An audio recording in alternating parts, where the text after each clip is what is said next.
जय हिंद दोस्तों। आज के इस वीडियो में हम देखेंगे गोलीय दर्पण के बारे में पूरी जानकारी। तो चलिए शुरू करते हैं गोलीय दर्पण से। तो देखिए गोलीय दर्पण हम किसको कहेंगे, तो देखिए जिस दर्पण का परावर्तक सतह गोलीय आकृति का होता है। कैसा होता है?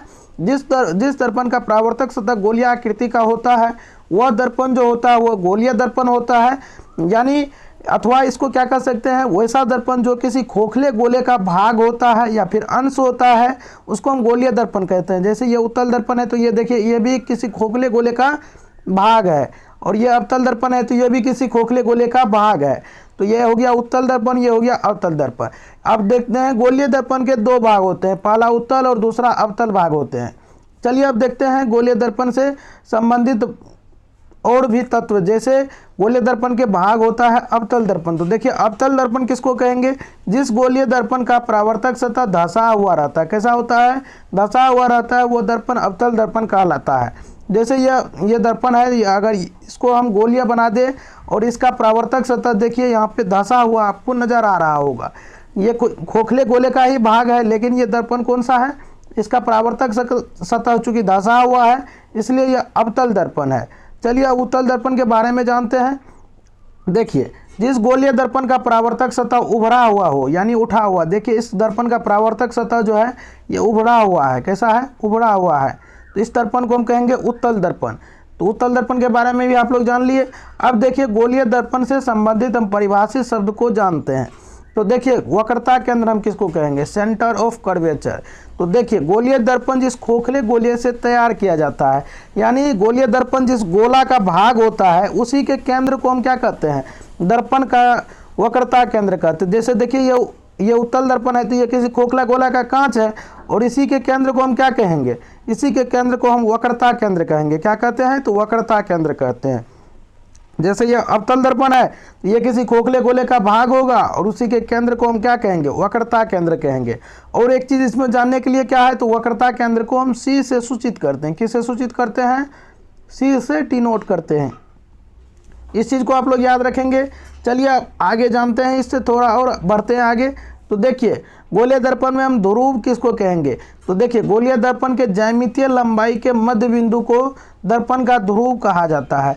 यानी ये अगर जो है सो गोलीय दर्पण है तो इसके ये जो ज्यामितीय लंबाई होगा, यानी ज्यामितीय लंबाई कहने का मतलब क्या, ये अगर दर्पण है तो इस दर्पण के मध्य बिंदु को ही हम क्या कहेंगे, गोलीय दर्पण का ध्रुव कहते हैं। क्या कहते हैं? गोलीय दर्पण का ध्रुव कहते हैं। ये अगर अवतल दर्पण है तो ये जितना बड़ा ज्यामितीय लंबाई का मतलब क्या, ये जितना बड़ा दर्पण है उसके मध्य बिंदु को हम क्या कहेंगे, उसके मध्य बिंदु को हम ध्रुव कहेंगे। क्या कहेंगे? उसके मध्य बिंदु को हम ध्रुव कहेंगे। और ध्रुव को हम किससे सूचित करते हैं, तो पी से डिनोट करते हैं। किससे डिनोट करते हैं? पी से डिनोट करते हैं। इस चीज़ को आप लोग याद रखेंगे। चलिए आगे बढ़ते हैं। देखिए प्रधान अक्ष हम किसको कहेंगे या फिर मुख्य अक्ष किसको कहेंगे। इंग्लिश में प्रधान अक्ष को क्या कहते हैं, प्रिंसिपल एक्सिस कहते हैं। अब देखिए गोलीय दर्पण में वक्रता केंद्र एवं ध्रुव होकर गुजरने वाली काल्पनिक रेखा को हम प्रधान अक्ष कहते हैं। ये अगर गोलीय दर्पण का एक भाग है, उत्तल दर्पण है, तो इसके ध्रुव और वक्रता केंद्र से जो गुजरने वाली काल्पनिक रेखा होगा, इसी काल्पनिक रेखा को हम क्या कहेंगे, प्रधान अक्ष कहेंगे। क्या कहेंगे? प्रधान अक्ष कहेंगे। इसी तरह से अवतल दर्पण में भी होगा। ये अगर अवतल दर्पण है तो इसके ध्रुव और वक्रता केंद्र के बीच से जो गुजरने वाली ये काल्पनिक रेखा है, इसी काल्पनिक रेखा को हम क्या कहते हैं, तो प्रधान अक्ष कहते हैं या फिर मुख्य अक्ष कहते हैं। इंग्लिश में इसको प्रिंसिपल एक्सिस कहते हैं। चलिए अब जानते हैं नई जानकारी के बारे में। देखिए गोलीय दर्पण में हम फोकस किसको कहेंगे, तो देखिए गोलीय दर्पण में प्रधान अक्ष के समानांतर पड़ने वाली किरणें परावर्तन के बाद प्रधान अक्ष को जिस बिंदु पर काटती है या फिर काटती हुई मालूम पड़ती है, उस दर्पण को फोकस कहते हैं। वही उस दर्पण का फोकस होता है। यानी अगर ये उत्तल दर्पण है और इसका ये प्रधान अक्ष है, तो यहाँ से आपतित किरण जो है सो दर्पण से परावर्तन के बाद जो है सो ये फोकस होकर के जो गुजरता है, ये गुजरता नहीं है सॉरी, यहाँ पे गुजरती हुई मालूम पड़ता है। क्या होता है? उत्तल दर्पण में फोकस से होकर के परावर्तित किरण जो है सो मालूम पड़ता है, तो प्रधान अक्ष को जहाँ पे काटता हुआ मालूम पड़ता है वही उसका क्या कहलाता है, फोकस कहलाता है। ये हो गया इसका फोकस। और उसी तरह से देखिए अवतल दर्पण में भी जैसे ये अवतल दर्पण है और इसका ये प्रधान अक्ष है, तो इसके देखिए प्रधान अक्ष के जो समानांतर किरण आती है तो वो दर्पण से परावर्तन के बाद जो प्रधान अक्ष पर काटती है, तो प्रधान अक्ष पर जिस बिंदु पर काटती है वही उस दर्पण का क्या होता है, फोकस होता है।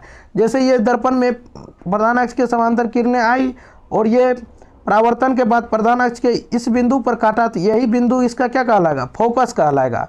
और फोकस को हम किससे सूचित करते हैं, तो एफ से डिनोट करते हैं, यानी एफ से सूचित करते हैं। तो इस चीज़ को आप लोग याद रखेंगे। चलिए अब थोड़ा सा आगे बढ़ते हैं। देखिए फोकस दूरी किसको कहेंगे, फोकल लेंथ कहते हैं इंग्लिश में। देखिए गोलीय दर्पण में ध्रुव से फोकस तक की दूरी को हम क्या कहते हैं, फोकस दूरी कहते हैं। और फोकस दूरी को एफ से सूचित किया जाता है। जैसे ये अगर उत्तल दर्पण है, ये अगर इसका प्रधान अक्ष है, ये इसका फोकस है, ये इसका वक्रता केंद्र है, ये अगर ध्रुव है, यहाँ पे ध्रुव है, तो ध्रुव से लेकर के फोकस के बीच की दूरी को हम क्या कहते हैं, फोकस दूरी कहते हैं। और फोकस दूरी को हम छोटका एफ से डिनोट करते हैं। और इसी तरह से देखिए अवतल दर्पण में भी ये क्या हुआ, ये हुआ अवतल दर्पण और ये हो गया इसका प्रधान अक्ष या फिर मुख्य अक्ष। तो देखिए ये हो गया इसका फोकस, ये उसका वक्रता केंद्र और ये इसका ध्रुव हो गया। तो ध्रुव और फोकस के बीच की दूरी, ध्रुव और फोकस के बीच की दूरी को हम क्या कहते हैं, फोकस दूरी कहते हैं। चलिए उम्मीद करते हैं कि फोकस दूरी आप लोगों को समझ में आ गया होगा। चलिए अब थोड़ा सा आगे बढ़ते हैं। वक्रता त्रिज्या किसको कहते हैं, रेडियस ऑफ कर्वेचर। तो देखिए गोलीय दर्पण में ध्रुव से वक्रता केंद्र तक की दूरी को, वक्रता केंद्र तक की दूरी को वक्रता त्रिज्या कहते हैं। देखिए जैसे ये उत्तल दर्पण है, ये अगर प्रधान अक्ष है, ये हमारा फोकस हो गया और ये हमारा वक्रता केंद्र हो गया।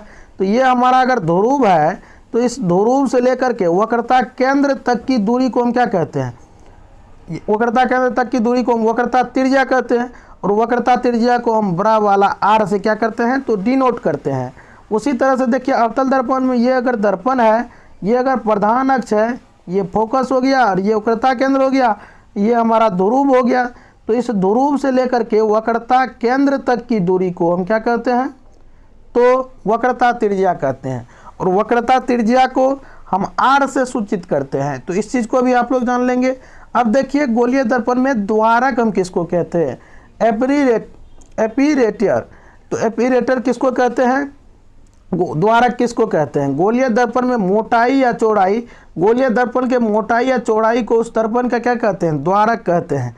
गोलीय दर्पण के मोटाई या फिर चौड़ाई को हम क्या कहते हैं, तो उस दर्पण का द्वारक कहते हैं।